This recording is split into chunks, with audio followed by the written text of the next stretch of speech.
What are they going to tell their wife? What are they going to tell their children? You know, that I committed a huge crime. I was a member of the Guyana Public Service. Oh, come on.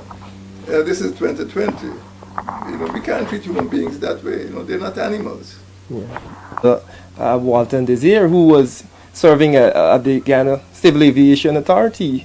A trained, yes, professional public servant. Yeah.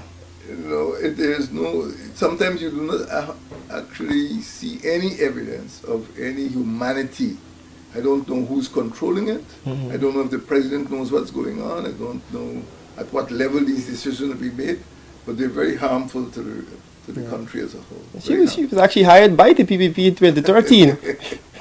I guess, you know, as we said in the question, who hired you or who you're now affiliated with, as the purge continues. Mr. Granger, a few days ago, we switched topics. A few days ago in West Berbice, you mentioned that if the authorities couldn't provide protection for the residents, then they need to be prepared to defend themselves. In not so many words, I don't quote me here.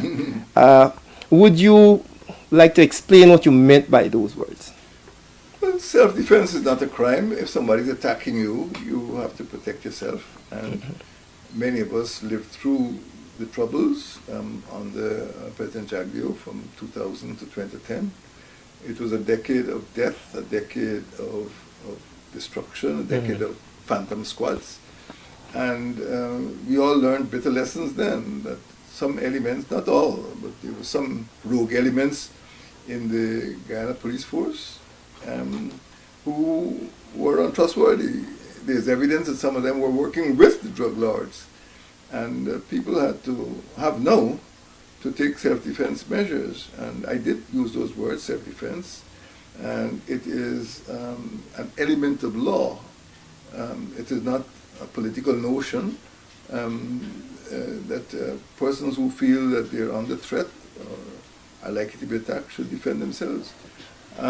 It is legitimate, and I would like to feel that in communities it's a form of community policing, which could be done in conjunction with the police division. There are now more police divisions during my regime than before. There are now 10 police divisions, 11 police divisions, I think. And I expect that the police divisional commander will work with the residents, will work with the citizens, will work with the community to make that community safe.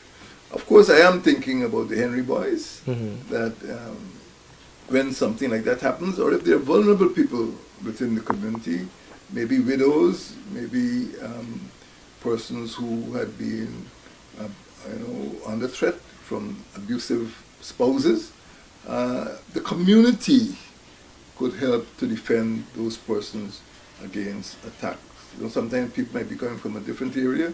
So it is nothing, it's nothing terrible, it's nothing unlawful. Self-defense is quite lawful, and I did use those words, and I expect people will practice self-defense in conjunction with the civil police. But it's a form of community policing in which the citizens themselves are aware of the risks and are able to interact on a friendly and a cordial basis with the Guyana Police Force in that division. Why I did ask so, because some have claimed that in the 10th time, those words may be misconstrued as inciting. Your thoughts? No, self-defense cannot be inciting. Self-defense is legitimate. If somebody's attacking me or my wife or my children, I need to defend them, Yes. and that is quite legitimate. It wasn't meant to be aggressive or provocative. It means exactly what it says, defending oneself. In fact, the name of the Japanese army is the Japanese Self-Defense Force. Okay.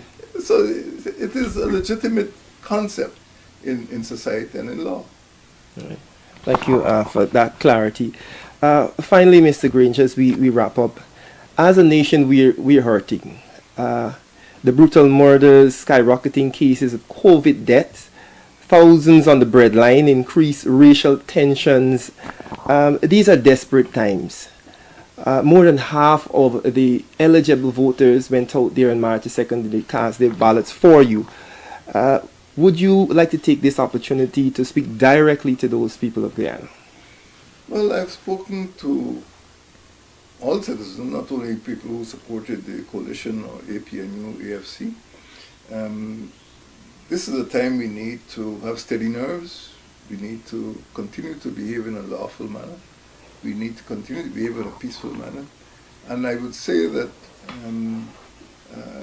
as a whole, we should not allow the provocation or the provocative behavior of the People's Progressive Party to undermine our confidence in ourselves and in our security forces. I really would hope that the security forces do not allow themselves to be misused by political operatives. And I would ask all citizens of Guyana to be very conscious of the environment that we find ourselves in the present. One is the murders that have taken place, particularly in East and West Berbice. Look after your children, look after your young people, look after your women. There are obviously forces at work which are dividing the nation, and I ask people to be conscious about that. Don't go to sleep. Secondly, we are in the midst of a pandemic. Today, as I speak, after only 40 days in office, the death toll has risen to 51. When I demitted office on the 2nd of August, the death toll was 20. That is the first, patient zero died on the 11th of March. So after 5 years, 5 months, we only had 20 deaths. Now in 40 days, we've had 31 more deaths. Yes. So I ask citizens of Guyana to continue to practice safe measures, to observe the measures of hand washing and observing the curfew, using masks and so on. Thirdly, I would ask that we use our influence in our non-governmental organizations, in our churches, in our social gatherings, to bring pressure to bear on the PPP to stop this persecution of public servants. It's a witch hunt. And there are no witches here. These are ordinary, hard-working public servants. So we need to continue to act collectively in all three areas to protect our citizens, to protect our public servants, and to protect ourselves from this the deadly pandemic.